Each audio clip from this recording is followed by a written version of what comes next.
Hi, I'm Graham Lommuir, the CEO of the Co-op, and my role here is to basically lead the team that bring this all together for our community. So it is unique. There's really no other retail cooperative in Australia, or pretty much anywhere we know, that's as diverse as this one. And you know the history of it, so it has been around for over 70 years now.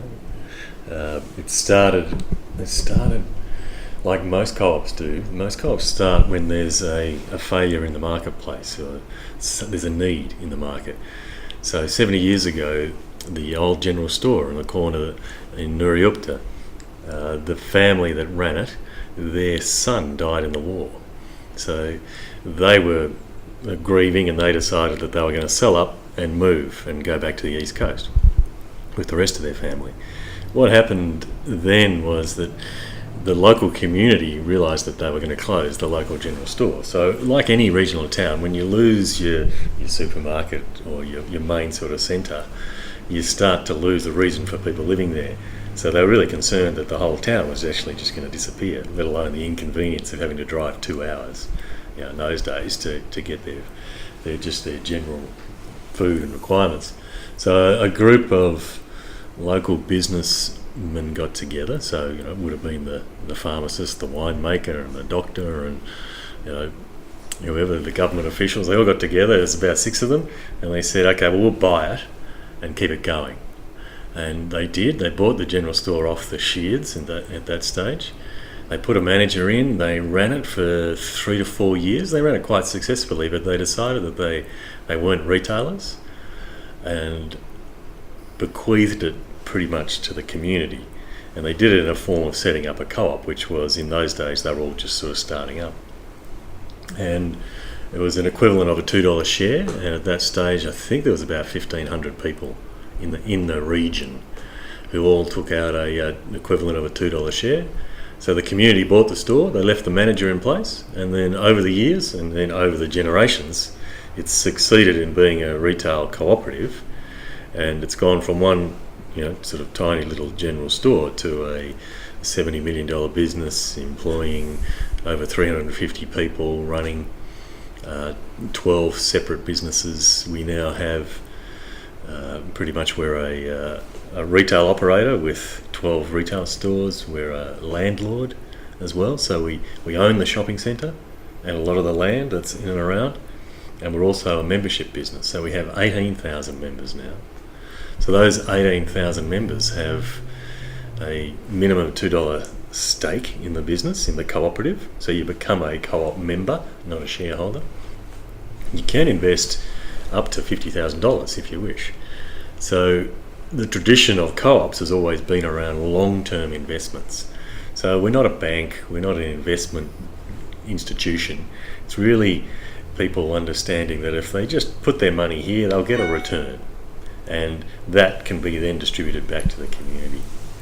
So over that time period, over 70 years, the co-op has operated with the basic 7 cooperative principles in various ways. And one of them is all about reinvesting back into your business.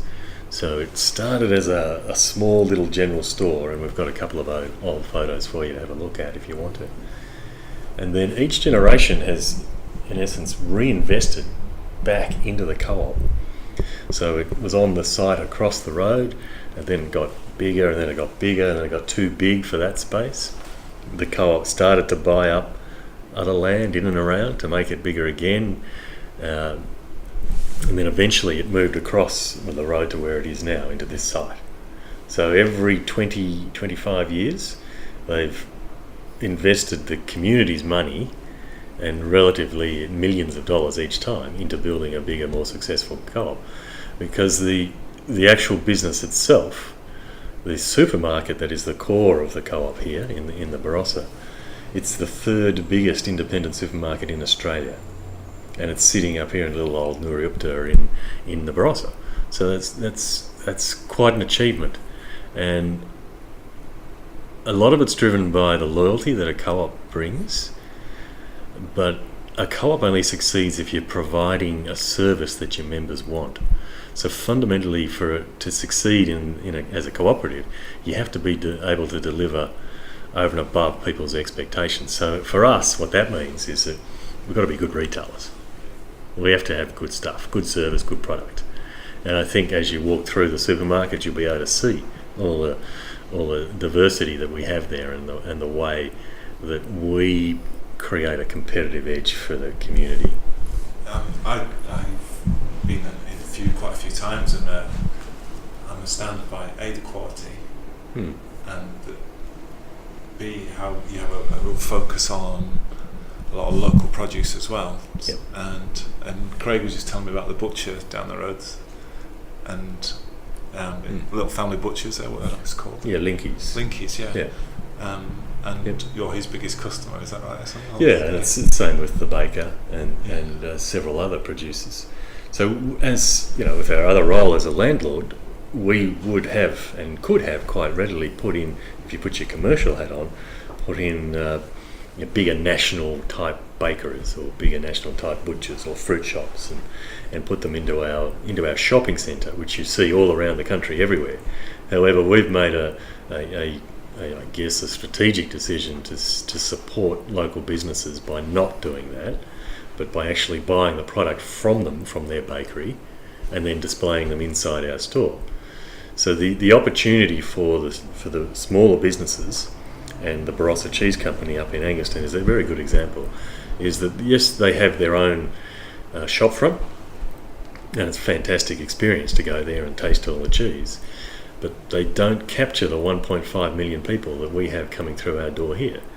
So in just having a strategic or just a general relationship with the local traders, we can help them build their business by being a customer of theirs and getting their product in the front of a lot more people. It's one of the roles that we do play is as a small business incubator. So we try to make a lot of businesses retail ready. So if there's any small producers, food producers of any sort up here and around the region that want to get their product on a supermarket shelf that is the third biggest in the country, then we will just do it for them. So we will help them get their labelling correct, their packaging right, and their consistency in place. And there's a minimum standard, but we'll help them get to that. And then pretty much it's up to them. So if their product sells, fantastic. If it doesn't sell, well, you gave it a go. We've put it in front of the customers and they haven't bought it. But if they do buy it and it succeeds, and we've got quite a few stories that we can go around and show you, then we can then open it up to all the other Foodland stores in South Australia. So we're one of the founding members of the Foodland Group, which has 30% of the market share in the supermarket business here in South Australia. So we can then open up that door and get them to talk to other supermarkets. And again, if their product's good enough and they've got a good enough deal, they can sell it. And that enables them to build and grow their business.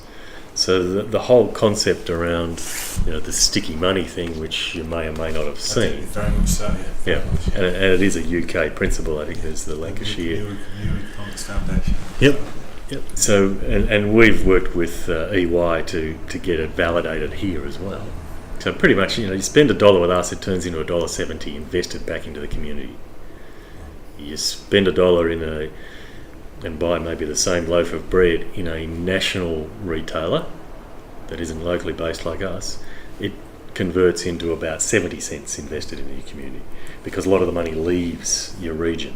Whereas when you spend it with us, the money stays here and multiplies. So the Barossa Cheese Company, for instance, would be becoming more profitable, so they're building their premises bigger, they're employing more people, they therefore keep their money in the town.